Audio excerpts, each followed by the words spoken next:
Hello बच्चों, कैसे आप लोग? आई होप सब अच्छे होंगे। तो हमने जो जो अभी लास्ट क्लास में जो टॉपिक्स हो चुके हैं, जिनके क्लासेस हो चुके हैं, वो पहले डिस्कस कर लेते हैं कि क्या हो गया और क्या बाकी है। तो हमारा जो है प्रकाश और उसके गुण ये हो गया है।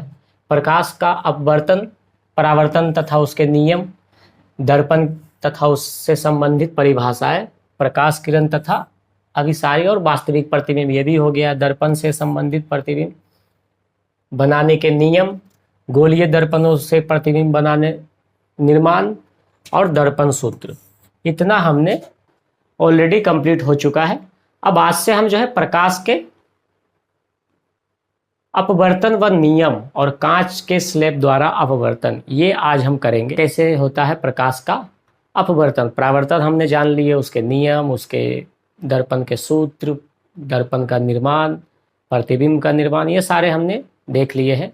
अब हम अपवर्तन की तरफ चलते हैं और देखते हैं कि कैसे होता है प्रकाश का अपवर्तन। आज का टॉपिक है प्रकाश का अपवर्तन। हमने इससे पहले प्रकाश के प्रवर्तन पढ़े थे, अब पढ़ेंगे प्रकाश का अपवर्तन। अब ये होता क्या है वो समझते हैं, फिर इसको हम एक चित्र से समझेंगे।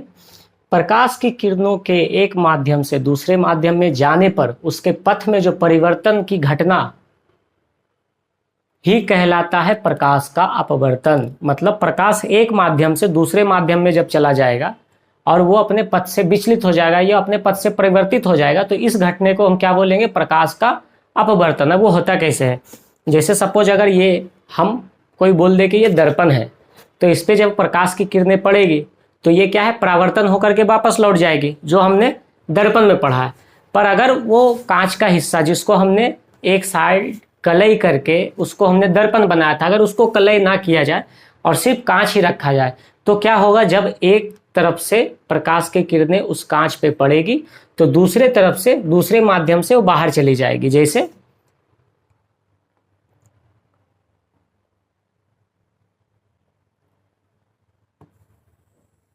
सपोज ये कोई हमारा कांच का हिस्सा है,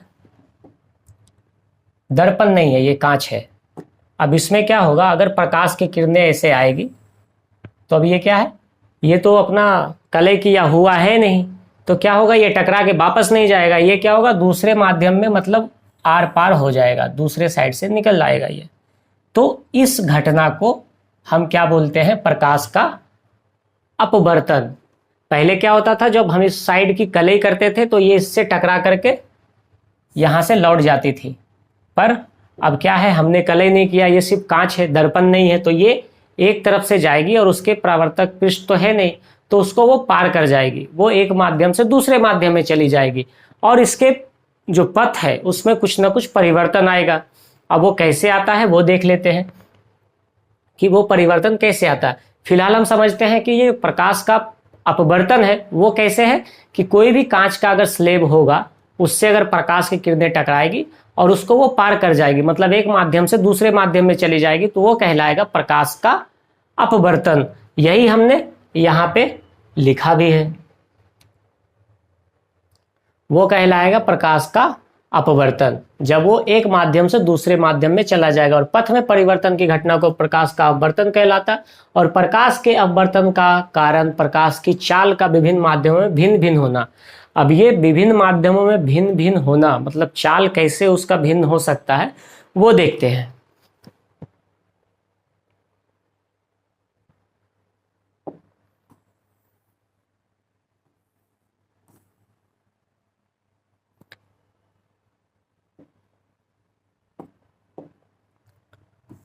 ये हम कोई कांच का स्लेब ले लिए। अब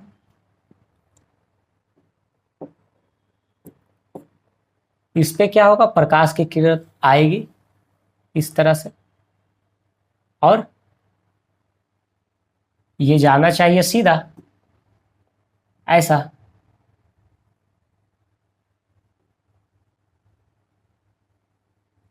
ये सीधा इस तरह से चली जाएगी। पर यहां लिखा हुआ है कि जब उसके माध्यम को बदले जा रहे हैं तो क्या हो रहा है? उसकी चाल भिन्न हो जा रही है। अब वो कैसे होता है वो समझ लेते हैं। हमने पढ़ा है कि जो द्रव क्या होता है? द्रव जो कोई भी पदार्थ होता है वो तीन तरह का होता है, ठोस, द्रव और गैस।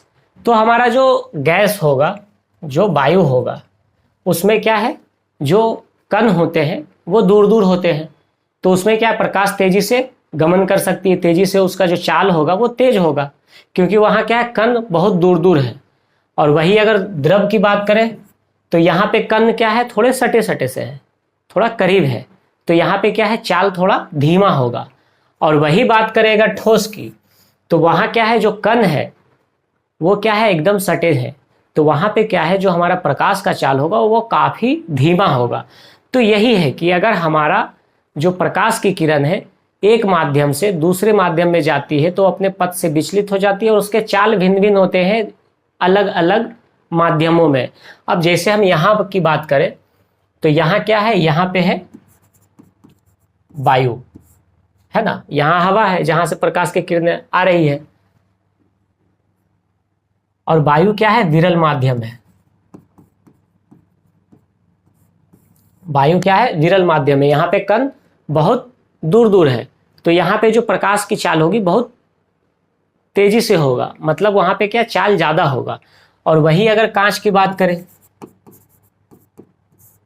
कांच क्या है, सघन माध्यम है, ठोस है ये, तो यहाँ पे क्या है, जो कण होंगे वो क्या है, बहुत ज्यादा पास पास होंगे, तो वहां पे क्या होगा, जो हमारा प्रकाश होगा उसकी चाल की गति क्या होगी, वो कम जाएगी।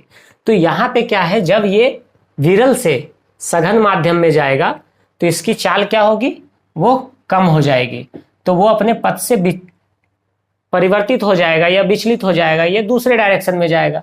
तो हमारा जो प्रकाश की किरण इस जिस एंगल से यहाँ टकरा रहा है उसी एंगल से वो सीधा नीचे जाना चाहिए था, पर यहाँ क्या है, ये आया विरल से, ये है सघन, तो यहाँ पे क्या है, हमारे कण बहुत पास पास है, तो इस वजह से ये थोड़ा सा झुक जाएगा, ये क्या होगा, झुक जाएगा, है ना, क्योंकि इसकी चाल जो है धीमी हो गई, तो इस वजह से क्या होगा, ये झुक जाएगा। और हमें पता है, हमने दर्पण में भी पढ़ा है कि ये जो दोनों के बीच की लाइन है इसको हम क्या बोलते हैं, अभिलंब।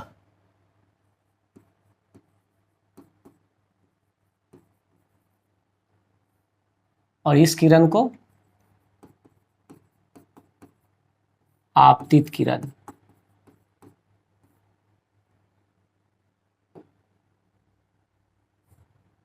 और ये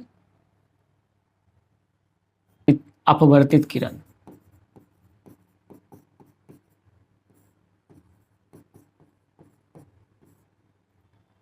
अब इतना तो समझ में हमें आ गया कि कोई भी अगर हमारा माध्यम बदलता है तो प्रकाश की जो चाल है वो बदल जाती है। जैसे ये विरल माध्यम में आया तो उसके बाद सघन माध्यम में आने के बाद ये क्या है, थोड़ा सा झुका, क्योंकि यहाँ पे चाल क्या है, धीमा हो गया प्रकाश के, तो ये झुक जाएगा। और अब ये दोनों के बीच में जो है, यहाँ जो एक कोण बनेगा, ये कोण आई होगा, और यहाँ जो कोण होगा ये बनेगा आर। अब जो कोण आई है उसको बोलते हैं आपतन कोण, जो हमने ऑलरेडी पढ़ रखा है दर्पण में, और जो कोण आर है वो है अपवर्तन कोण।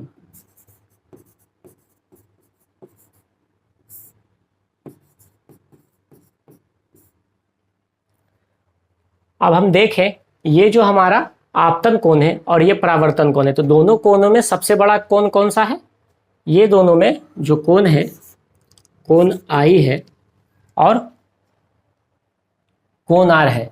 तो यहां से क्या हुआ, जब हमारा प्रकाश की किरण, आपतित किरण जब आई तो यहां से टकराने के बाद झुक गई, तो ये क्या है, यहां तक अगर बनता, ये क्या है, अगर ये वाला कोण यहां तक बनता तो ये बराबर बनता, पर वहां तक बना नहीं, ये तो उससे कम बना, तो क्या हुआ, ये जो है हमारा आई जो है आर से बड़ा होगा, है ना, आई जो है आर से बड़ा होगा। अब जो दूसरा देखते हैं कि अगर हमारा विरल से सघन माध्यम में आया तो वो क्या हुआ, झुक गया। अब देखते हैं कि अगर वो सघन से विरल माध्यम में जाता है तो क्या होता है। तो हम लेंगे एक कांच का स्लेब,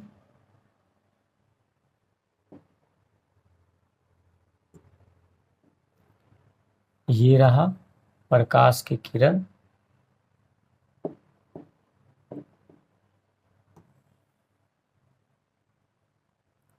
और ये क्या है, ये यहाँ पे कांच है।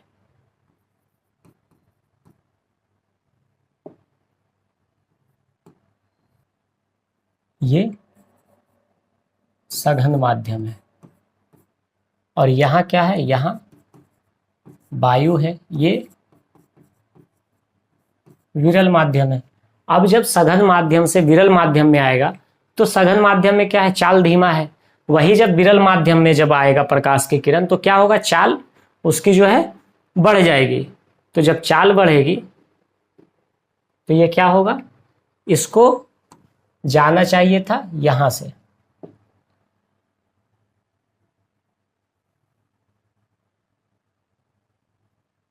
ये ऐसे जाता, पर यहां क्या है, जब सघन से विरल में आएगा तो ये क्या होगा, इसका चाल बदल जाएगा और ये कुछ इस तरह से जाएगा।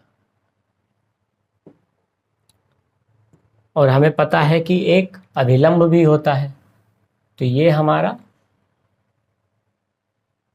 अभिलंब है। अब ये क्या है, इसमें जो हमारा परावर्तित किरण है, अपवर्तित किरण है, वो लिख देते हैं। ये हमारा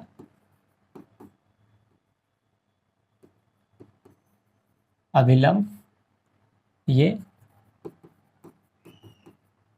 आपतित किरण, और ये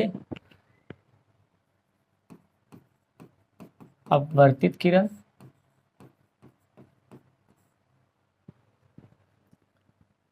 और यहां पे जो एक बिंदु होगा उसको आपतन बिंदु बोलते हैं।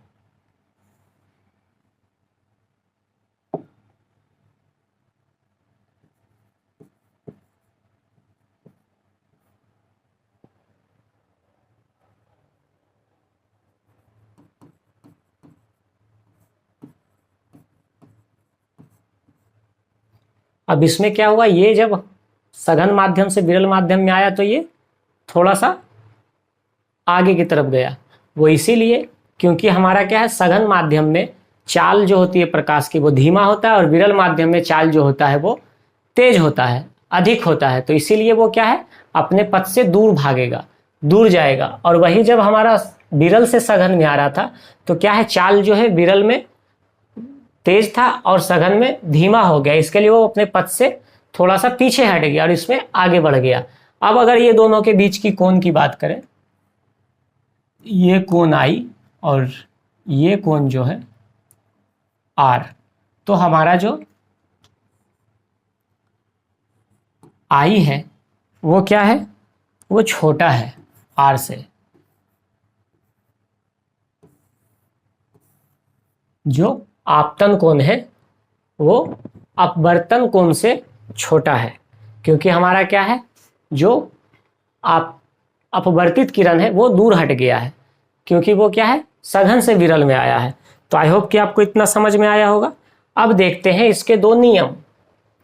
अभी तक हमने देखा कि जो प्रकाश की किरण है जो एक माध्यम से दूसरे माध्यम में जब प्रवेश करती है या जाती है तो वो क्या है, उसके पथ में परिवर्तन आता है। जो हमने परिवर्तन देखा कि अगर सघन से विरल में जा रहा है तो क्या हो रहा है, अपने पथ से दूर जा रहा है, मतलब अपने जो पथ है उससे वो दूर जा रहा है। और वही जब विरल से सघन में जा रहा है तो अपने पथ से क्या है, पीछे हट जा रही है, मतलब झुक जा रहा है।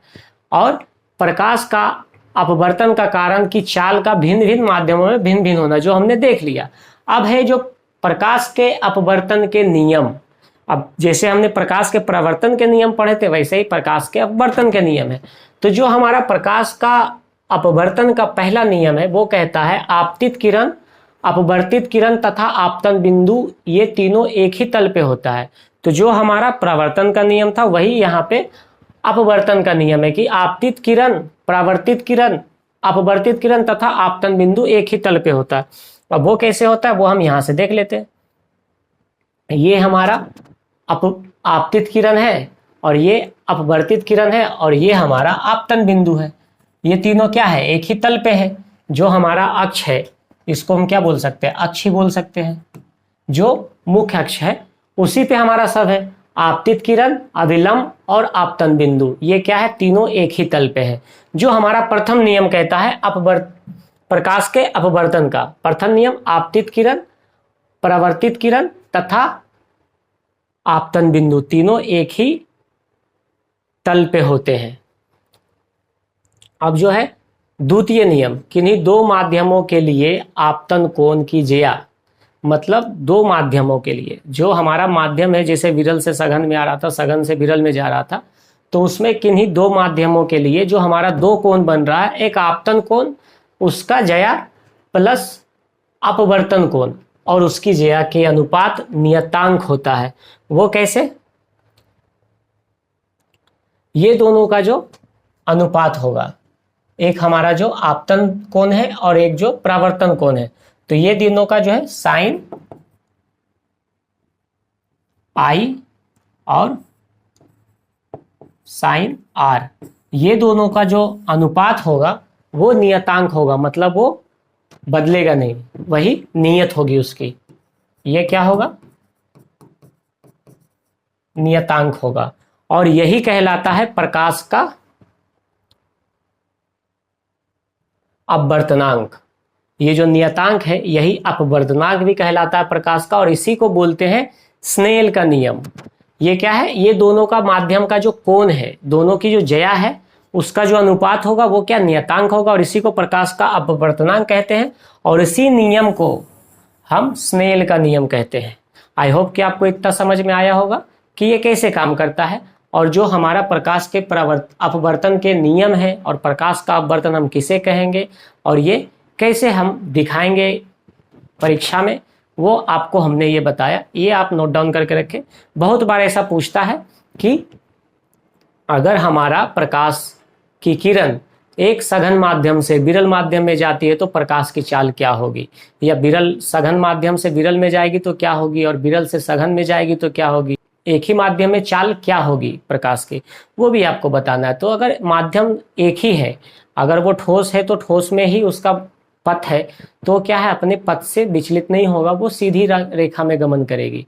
पर वही अगर माध्यम बदलता है, सघन से विरल, विरल से सघन में जाता है, तो चाल बदल जाती है, क्योंकि सघन में क्या है, कण बहुत पास पास होते हैं, इसीलिए वहाँ क्या है, प्रकाश की जो चाल होती है वो कम होती है, और विरल में क्या है, कण जो है दूर दूर होते हैं, इसलिए वहाँ पे चाल जो होता है प्रकाश का वो बढ़ जाता है। आई होप कि आपको समझ में आया होगा कि प्रकाश के अपवर्तन क्या है और उसके नियम क्या है, और प्रकाश के अपवर्तनांक और नियतांक क्या होता है। थैंक यू, मिलते हैं नेक्स्ट वीडियो में।